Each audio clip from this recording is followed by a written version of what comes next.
পরে খালেদা জিয়া আবার এই বাড়ি যখন দখল করে তখন ও বাড়িও দখল করে ফেলছে, এই বাড়ি টাড়ি সব দখল করে ফেলছিল।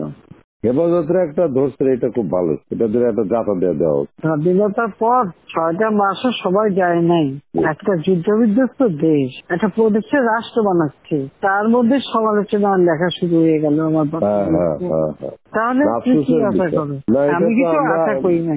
জি না, এটা আমরা তো দেখছি, ওই যে আব্বা যখন ডাইরেক্টর মিলিটারি অপারেশন ছিল সরাই দিল ওনারে, সরাই দেওয়ার পরে আপনি হয়তো এই কাহিনীটা জানেন না, ওনাকে ওই সময় সরাই দেওয়ার 3 মাস পরে, উনি তো ডাইরেক্টর মিলিটারি অপারেশন ছিলেন, ওনারা সরাই দেওয়ার পরে তারপর 3 মাস পরে এই যে হত্যা হলো, এই বঙ্গবন্ধু এবং যে পরিবারের হত্যা হলো। আপনি এই কাহিনীটা জানেন কিনা? পরে আমাদেরকে নিয়ে এই ক্যান্টনমেন্ট থেকে আমাদেরকে তাড়াই দিল, তাড়াই দেওয়ার পর আব্বারে ধরে নিয়ে 1 বছর জেলে রাখলো, এই জিয়া রহমান ফাঁসি দিবে, ট্রায়াল করবে, এই অবস্থায় রাখলো 1 বছর। আর ওনারে আর্মিতে একটা লোক খালি ডিসমিস করছিল, এই সেনাবাহিনীর লোকরে, সেটা আব্বারে করছিল, আর কোন লোকরে ডিসমিস করে নাই। আব্বা ওয়াজ ডিসমিস মানে ফকির আর কি, রাস্তায় নামাই দিল, মানে কোনো পেনশন পাবে না, কোনো কিছু পাবে না, এত ক্ষোভ ছিল। তারপরে তো এটা তো 75 সালের কথা বলছি। আর আমাদের বাড়িতে এসে যে আর্মি ঢুকে মানে যে ভাঙচুর করছে, ওরা আব্বা তো বাসায় নাই, ওরা আম্মা ছিল, আমরা ছোট, আমরা সামনে যাইতে পারবো না, দরজা খুলতে পারবো না। পরে সেই আর্মির সব ওই যে যারা সিপাহী বিপ্লব করছে ঘরের ভিতরে এসে, আমরা ঘরের পিছনে পালিয়েছিলাম, আমি আর আমার বোন। আমার মা তখন পরে মা ওই সামনে দরজা খুলছে, কর্নেল মালিক কই? বলে কর্নেল মালিক তো নাই বাসা। মিথ্যা কথা বলতেছেন? বলে আইসা দেখো তাহলে। তারপরে তারা চলে গেছে। পরে আমরা ক্যান্টনমেন্ট থেকে পালিয়ে, পরে 1 বছর পালিয়ে থাকলাম, ওই বিভিন্ন জায়গায় আমরা পালিয়ে থাকলাম। ওইটা প্রথমত জেলে ঢুকায় রাখলো, তারপর থাকলাম পালিয়ে। এইরকম অনেক বার গেছে। তারপর আমাদের বাড়িতে এসে গুলি গালাজ করছে। ওই যে যেখানে খালেদা জিয়া থাকতো, আপনার যে বাড়িটা, ওই যে বাড়িটা ছিল, সেই বাড়িটা তো যে এখন আপনি এদেরকে দিচ্ছেন, ওই যে আর্মির সব যারা হত্যায়, হ্যাঁ, ওই বাড়ির উল্টা আমরা থাকতাম। ওইখানে টিনের চালওয়ালা ঘর ছিল, ওয়াল করা ঘর ছিল তখন, ওই 73-74 সালে আর কি। তখন তো আমি ক্লাস 8-9-এ পড়ি ওই সময়। ওই ওখানে কতগুলি ওরকম ছিল। পরে খালেদা জিয়া আবার এই বাড়ি যখন দখল করে তখন ও বাড়িও দখল করে ফেলছে, এই বাড়ি টাড়ি সব দখল করে ফেলছিল। ওগুলো আমরা দেখছি, আমাদের ওই টিনের ঘরের মধ্যে এসে গুলি লাগতেছে।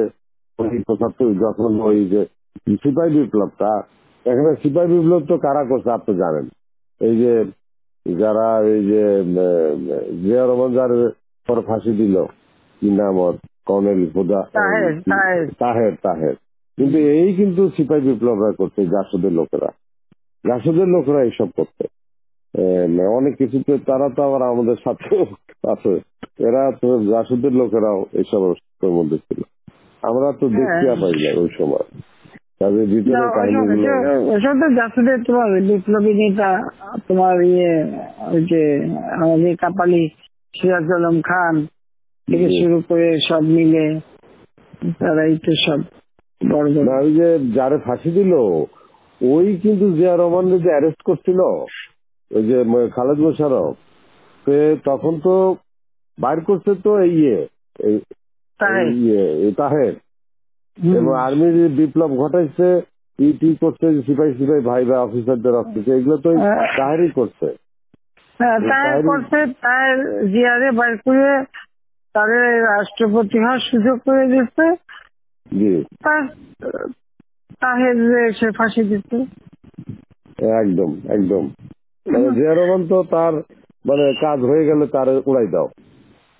তোমার তাহেরের বউরে ইনুরা, আমরা যখন 2009 সালে সরকার গঠন করলাম তখন এমপি বানালো। 2009 না 2014 এমপি বানিয়েছিল। তো আমার কাছে একদিন তাহের ডিসপিউট ছিল, তো আমার কাছে একদিন আসতে তাহেরকে একটা রাষ্ট্রীয় মর্যাদা সম্মান, আমি খালি আমি পার্লামেন্টে দাঁড়ায় সব নিয়ে এসে ধরে না কথা বলে, তো সে এসে আমার সাথে কথা বলছে।